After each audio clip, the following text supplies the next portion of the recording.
संदीप की शादी एक सुंदर सी लड़की से 5 साल पहले हुई थी, लेकिन उसे हमेशा लगता था कि वह उसे धोखा दे रही है, क्योंकि उसकी पत्नी के कुछ व्यवहार बहुत अजीब थे। वह टेस्टिंग करते समय लगातार हंसती और मुस्कुराती रहती थी। जब भी संदीप उससे पूछता कि वह किसे मैसेज कर रही है, वह कभी कहती उसकी माँ थी या कभी कहती कुछ दोस्त। वह अक्सर देर रात काम से घर पर आती थी। जब भी संदीप ने उससे पूछा कि क्या चल रहा है, वह हर बार हंसती थी। वह सिर्फ इतना कहती कि यह काम में कोई दबाव के कारण है या कुछ और कारण बता देती। एक रात वह रात के 11 बजे दही और दूध लेने के लिए निकली। संदीप ये जानने के लिए जागता रहा कि वह कब वापस आती है। वह 2 बजे वापस आई। अब बस इससे ज़्यादा संदीप नहीं बर्दाश्त कर सकता था। उसने कुछ सबूत हासिल करने के लिए एक निजी डिटेक्टिव को काम पर रखा है। संदीप अच्छी तरह से जानता था कि बिना किसी सबूत के तलाक के लिए फाइल आगे बढ़ाना मूर्खतापूर्ण होगा। जासूस ने अपना काम बखूबी से किया और कुछ ही दिनों में उसने संदीप को सबूत दिया कि उसकी पत्नी अपने एक दोस्त के साथ उसे धोखा दे रही है। संदीप उसे तलाक देने के लिए तैयार था, लेकिन उसने सही समय आने का और उस पर हुए अन्याय का बदला लेने का इंतजार किया। उसकी पत्नी का जन्मदिन कुछ ही हफ्तों में था। संदीप ने उससे पूछा कि वह अपने जन्मदिन पर क्या चाहती है।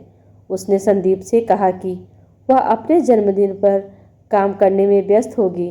उसने संदीप से अपने दोस्तों के साथ छुट्टी पर जाने के लिए कहा, क्योंकि वह उस सप्ताह के दौरान बहुत व्यस्त होगी। संदीप को पता था कि वह वास्तव में क्या कर रही थी। जैसे ही सप्ताह आया, संदीप एक दोस्त के घर गया और उसने अपनी पत्नी से कहा कि वो अपने दोस्तों के साथ टूर पर गया है। संदीप ने वहां से अपनी पत्नी की माँ, बहन, पिता और कुछ दोस्तों को बुलाया। उसने उनसे कहा कि वो जन्मदिन पर उनसे एक बड़ा सरप्राइज़ देना चाहता है। संदीप ने उनसे कहा कि हम उसे सरप्राइज़ देने के लिए कमरे में घुसेंगे। सुबह का समय था। घड़ी का समय 7:15 था। संदीप अपने अपार्टमेंट के ठीक बाहर सभी से मिला। वो सब लिफ्ट में गए। वो अब कुल मिलाकर 7 से 8 लोग थे। उसकी माँ की पत्नी के हाथ में जन्मदिन का केक था। उसके पिता के पास शैंपेन की बोतल थी। उसकी बहन के पास फूलों का गुलदस्ता था। उसके सभी दोस्तों के पास उसके लिए कुछ उपहार थे।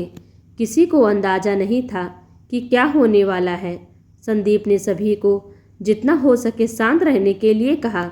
संदीप ने दूसरी चाबी से अपार्टमेंट का दरवाज़ा खोला जो उसके पास थी।